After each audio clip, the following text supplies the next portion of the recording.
امت کو جو سب سے بڑا مسئلہ ہے وہ ہمارے وہ گناہ نہیں، میں نے بارہا اس پہ بیانات کی، ہماری روحانی بیماریاں ہیں، بدگمانیاں ہیں، غیبتیں ہیں، حسد ہے، کینہ ہے، بغض ہے۔ ہم میں وہ گناہ نہیں کہ ہم کے شراب ہم پینے والے ہیں، ہم میں وہ گناہ نہیں کہ ہم کے قتل و غارت ہم کرنے والے ہیں، ہم میں وہ گناہ نہیں کہ ہم کہیں کہ ایک دوسرے کے بندوق رکھ لی، یہ جگہ میری ہے، قبضہ گروپ ہے، ہم قبضہ کرنے والے ہیں۔ اللہ کے نبی نے بیان فرمایا آخر میں امت کا یہی حال ہوگا کہ بھی دلوں کے اندر دوریاں پیدا ہو جائیں گی۔ دلوں کی صفائی کا راز رمضان تھا، رمضان کے اندر اگر دل کی صفائی نہیں ہوئی باقی مہینوں میں اللہ توفیق نہیں دیتی۔ رمضان کے رحمت والے ماحول میں رہ کر بھی اگر اصلاح نہیں ہوا، بدگمانیاں دل کے اندر سے دور نہ ہوئی، دل کی روحانی بیماریاں، یہ جتنے بھی روحانی بیماریاں کیوں پیدا ہوتی ہیں آپ کو پتہ ہے؟ شیطان۔ ان الشیطان کان للانسان عدوا مبینا، بیان فرمایا شیطان جو ہے کھلے عام تیرا دشمن ہے۔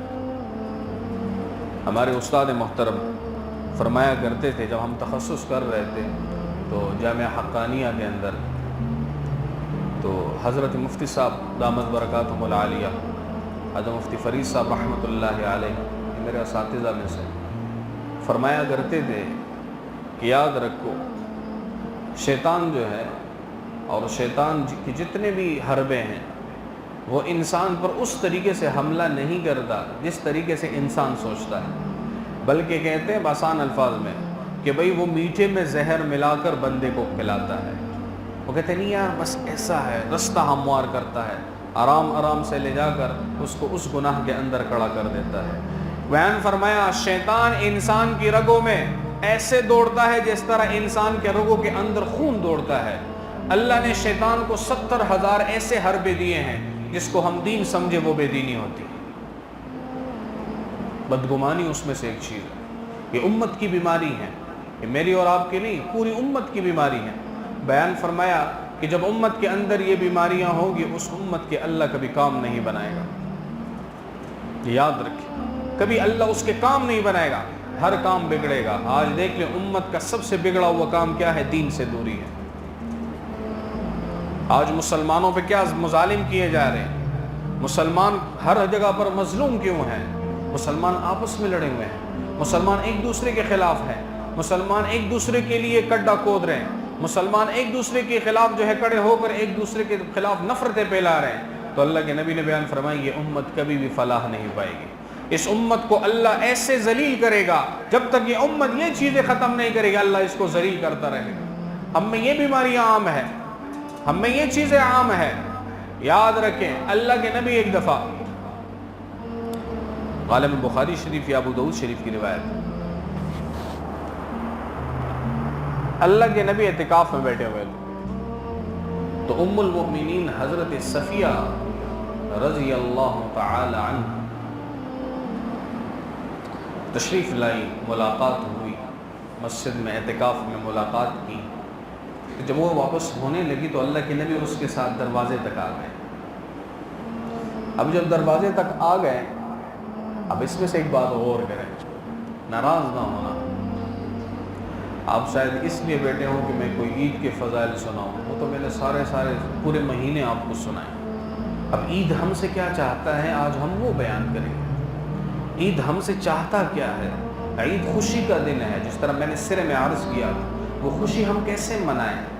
اگر رمضان کے روزے قبول ہیں میں خوش ہوں، اگر رمضان میں میرے اعمال اللہ نے قبول کر لیے میں خوش ہوں، اگر رمضان کے اندر میں نے تمام اللہ کے نبی کے تعلیمات پہ زندگی گزاری ہے میں خوش ہوں۔ اگر ایسا نہیں ہے، دن کو سویا، رات کو جو ہے بازاروں میں، رات کو یا اپنی محفلوں میں، بیٹھکوں میں، حجروں میں، یا رات کو جو ہے اپنے ایسے ہی ایویں بیٹھ کے زندگی گزاری ہے، میں کس چیز پہ خوش ہو جاؤں؟ مجھے تو آج رونے کا مقام ہے، میرے لیے تو آج رونے کا مقام ہے، میں نے اللہ کے نبی کی تعلیمات پہ زندگی نہیں گزاری۔ اب یہاں پہ اس حدیث پہ غور کریں، اللہ کے نبی نے اپنی بیوی کو عزت دی، اپنی بیوی کو کیا عزت دی؟ اپنی بیوی کے ساتھ، محدثین لکھتے ہیں اپنی بیوی کے ساتھ دروازے تک آئے، کہتے ہیں کہ بیوی کو عزت دینا ہوتا ہے۔ ہم پٹھانوں کے اندر خصوصاً اور عام معاشرے میں عموماً ہم عورتوں کو عورت نہیں، ہم عورت کو یا تو جانور سمجھتے ہیں یا اپنے غلام سمجھتے ہیں۔ ناراض نہ ہونا، حقیقت بیان کروں گا۔ ہمیشہ سے یہی ہمارے اندر، جہاں سے ہم نے پڑھا ہے ہم نے یہی سیکھا ہے کہ جو حق ہے وہ بیان کریں۔ ہم یہی سمجھتے ہیں، اپنی عورتوں کو یہی سمجھتے ہیں۔ قیامت کے دن اللہ تبارک و تعالی جب حشر کے میدان میں کھڑا فرمائیں گے، بیان فرمائیں گے، بتا تو نے بیوی کے ساتھ کیسے سلوک کیا تھا، تو نے اپنے عورتوں کے ساتھ کیسے سلوک کیا تھا۔ اگر ہمارے کچھ ساتھی یا معاشرے میں رہنے والے کچھ لوگ عورتوں کے ساتھ نرمی سے نظر آتے ہیں تو ہم میں یہ بیماری عام ہو جاتی ہے، ہم کہتے ہیں یار یہ فلاں ہے فلاں ہے۔ اللہ کے بندے، اللہ کے نبی سے زیادہ نرمی کرنے والا کون تھا اپنی اہل و عیال کے ساتھ؟ اے اللہ کے نبی کے اندر بھی یہ بات تھی، نعوذ باللہ۔ ہم یہ الفاظ کیوں دہراتے ہیں، ہم یہ چیزیں کیوں دہراتے ہیں؟ عورت پہ اپنی لاٹھی کو اوپر کرنے والا کبھی مرد نہیں کہلایا جاتا۔ عورتوں کے ساتھ سختی کر کے بے جا سختی ہو، عورتوں کو ذلیل کر کے سامنے لانے والا یہ کبھی مسلمان اپنے آپ کو کہلا ہی نہیں سکتا۔ اللہ کے نبی نے کیا اعزاز دیا عورت کو کہ اس کے ساتھ دروازے تک آئے۔ تو محدثین کہتے ہیں اللہ کے نبی نے ہمیں تعلیم سکھلائی اپنی عورت کو احترام، باہر کے بھی درمیان میں بات ہے۔ تو کچھ دو صحابہ تھے، اللہ کے نبی دروازے تک آ گئے کیونکہ وہ اعتکاف میں تھے تو باہر تو نکل نہیں سکتے تھے۔ تو اللہ کے نبی نے دو صحابہ کو دیکھا تو اللہ کے نبی نے فوراً کہا یہ تمہاری والدہ ام المؤمنین حضرت صفیہ رضی اللہ تعالی عنہ۔ تو صحابہ نے کہا یا رسول اللہ ہم آپ کے اوپر بدگمانی کریں گے، ہم آپ کے متعلق کوئی بات سوچیں گے۔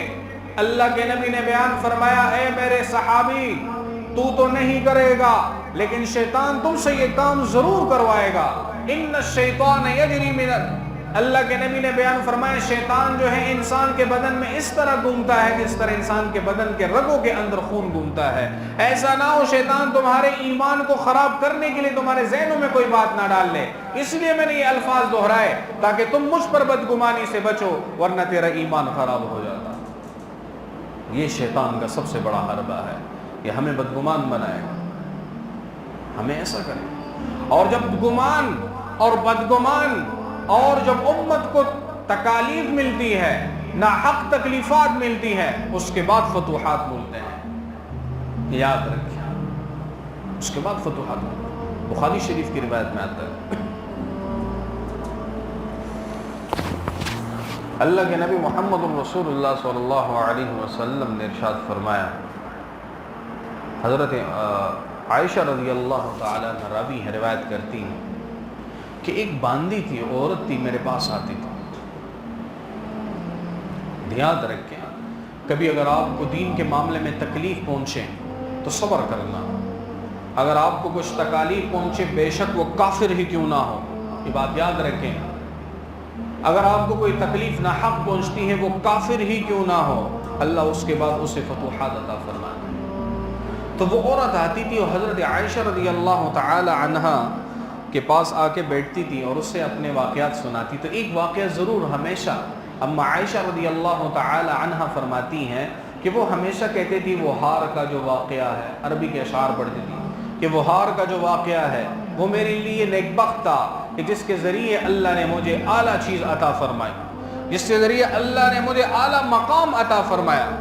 تو اما عائشہ رضی اللہ تعالی عنہ فرماتی ہیں میں نے ایک دفعہ پوچھا کہ بھئی تم روزانہ یہ اشعار پڑھتی ہو کہ بھئی اس ہار کے ذریعے اللہ نے مجھے یہ عطا فرمایا، یہ عطا فرمایا، یہ ہار کا واقعہ ہے کیا؟ تو اس نے کہا کہ بات ایسی ہے، میں چھوٹی بچی تھی، میری عمر کم تھی، میں ایک علاقے میں گئی، بستی میں گئی، وہاں پہ مہمان بن کے گئی، تو وہاں پہ کسی سے ہار گم گیا، ایک ہار تھا، لاکٹ تھا، بخاری شریف کی روایت ہے۔ وہ ہار گم گیا اور ہار ایسا گما کہ ایک چیل آیا، اس چیل نے اس کو اپنے پنجوں سے اٹھایا اور اوپر اڑا کے لے گیا۔ اب جب اس کو اوپر لا کے لے گیا آواز لگی کہ مجھ سے ہار گم گیا، ہار گم گیا، لوگ جمع ہوئے، جب دیکھا کہ اس کے پاس تو میں ہی تھی، ایک ساروں نے مجھے پکڑا اور مارنا شروع کیا، اذیت پہ اذیت، تو نے ہار چرایا ہے، تو نے ہار چرایا۔ میں رونے لگی، چھوٹی بچی تھی۔ میں نے کہا یار عجیب بات ہے، ان کے پاس کوئی ثبوت نہیں، پھر بھی میرے اوپر بدگمان ہے، پھر بھی میرے اوپر الزام تراشیاں ہیں، پھر بھی مجھے تکلیف دے رہے، مجھے مار رہے ہیں۔ تو اسی وقت اللہ کا کرنا یہ تھا کہ وہ ہار اس چین نے واپس آ کر ان کے درمیان ڈال دیا، سارے حق کا بکا دے گئے۔ شاعر کہتا ہے نا، اس کا ترجمہ ہے عربی کا کہ جب یہ دھواں جو ہمارے سامنے ہے، یہ دنیا کی زندگی، یہ جب ہٹے گی تب حقیقتیں کھلیں گی، تب اللہ حقیقتیں کھولے گا۔ فلاں کو دیکھ، یہ فلاں ہے، فلاں کو لایا جائے گا، یہ فلاں ہے، دیکھ اس کے یہ کارنامے ہیں، تب حقیقتیں کھولیں گی۔ تو اللہ نے اس کے اوپر حقیقت کھولنی تھی، تو اللہ نے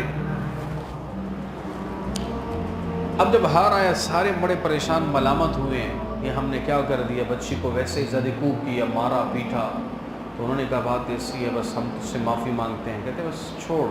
وہاں سے آئی، فرماتی ہیں وہ عورت، فرماتی ہیں میرے دل کے اندر جو ہے ایک درد ہوا کہ ایسے لوگ ہیں جنہوں نے مجھے مارا، اسی درد کی وجہ سے اللہ تبارک و تعالی نے مجھے کفر سے اسلام میں داخل فرما دیا۔ تو بیان فرمایا کہ مجھے وہ تکلیفیں دی گئی، اس کے بعد اللہ نے مجھے وہ راحت دی جو اسلام کی شکل میں تھی۔ تو یاد رکھیں، جتنے بھی تکلیفیں دین کے معاملے میں آ جائے، آخر میں فتح دین کی ہی ہوتی ہے۔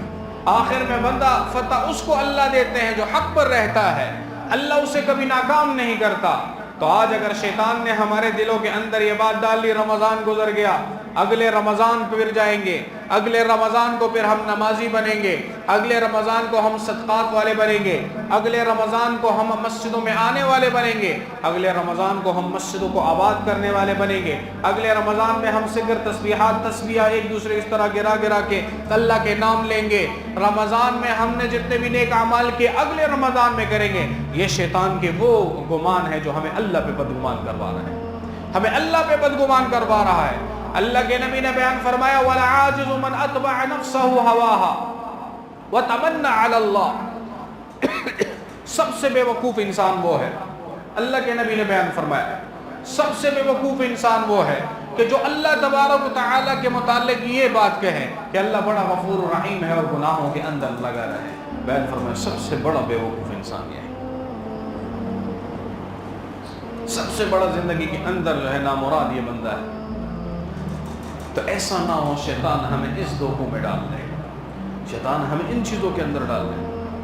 کبھی لوگوں کے گھروں میں دیکھ لیں، اب یہ وبا پھیلی ہوئی کرونا کے وائرس کی وجہ سے کتنے لوگ جو ہیں ایسے ہیں جو بھوکے سو رہے ہیں۔ قیامت کے دن اللہ نہیں پوچھے گا، صرف روزوں سے، حج سے اور اسی طرح جو ہے نمازیں پڑھنے سے اللہ نے تمہیں اور مجھے نہیں بخشنا۔ بڑی چیز